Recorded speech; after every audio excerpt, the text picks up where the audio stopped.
Shalom saudara, saya bersyukur kita berjumpa lagi dalam renungan harian GP Kris Pangkal Pinang.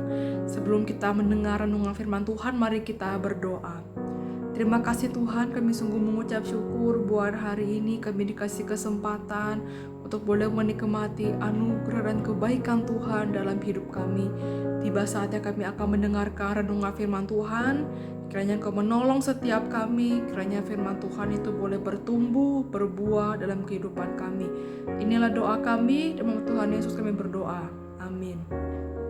Saudara, mari kita membaca ayat firman Tuhan yang terdapat dalam Yoel 2 ayat 25-26. Aku akan memulihkan kepadamu tahun-tahun yang hasilnya dimakan habis oleh belalang pindahan, belalang pelompat, belalang pelahap, dan belalang pengerip, tentaraku yang besar yang kukirim ke antara kamu.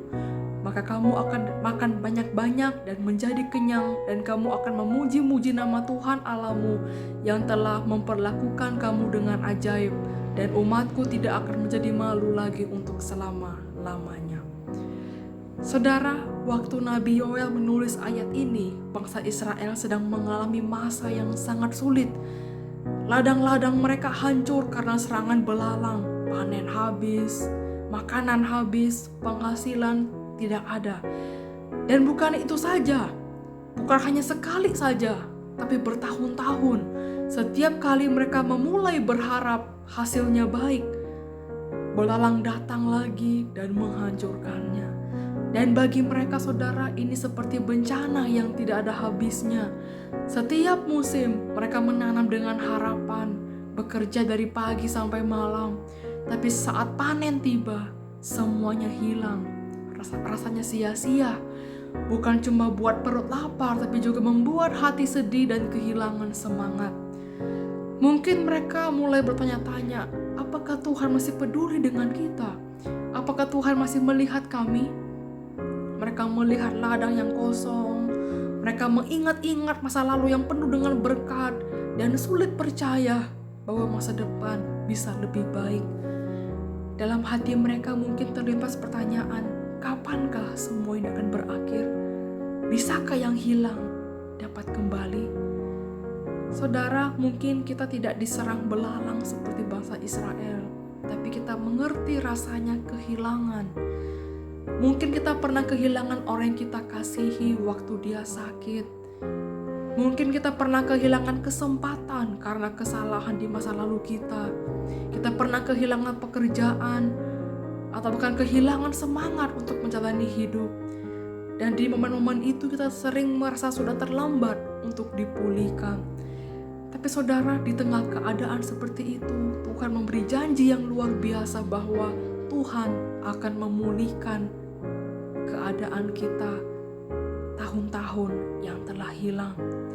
Maksudnya adalah Tuhan bisa mengganti semua yang pernah hilang dalam hidup kita. Bukan cuma sedikit, tapi sepenuhnya. Dia sanggup mengembalikan sukacita, damai, dan tujuan hidup yang dulu kita pernah miliki. Karena itu saudara, jangan biarkan masa lalu membuat kita menyerah. Mungkin kita merasa sudah kehilangan banyak, sudah terlalu lama berada di keadaan yang sulit. Tapi ingat, di tangan Tuhan tidak ada yang benar-benar hilang. Tuhan bisa memulihkan kita, bahkan mengganti dengan sesuatu yang jauh lebih baik dari yang pernah kita bayangkan. Marilah kita datang kepadanya dengan hati yang percaya. Kita serahkan setiap kegagalan kita, setiap kehilangan kita, kekhawatiran kita ke dalam tangannya. Dan yang paling penting, kita juga tetap terus berusaha yang berkenan di hadapan Tuhan. Dan biarkan Tuhan memulihkan hidup kita dengan berkat dan pengharapan yang baru. Sebab Dia sanggup mengubah yang rusak menjadi indah, yang hancur menjadi utuh kembali. Amin, mari kita berdoa. Kami bersyukur Tuhan atas perenungan firman Tuhan ini yang mengingatkan kami bahwa Engkau sanggup mengubah setiap segala situasi menjadi lebih indah dan bermakna dalam kehidupan kami. Tolonglah kami, kiranya kami bisa memiliki semangat hidup, kami punya pengharapan untuk lebih mau berjuang ke arah yang lebih pasti dan untuk memuliakan nama Tuhan. Inilah doa kami, dalam nama Tuhan Yesus kami berdoa. Amin.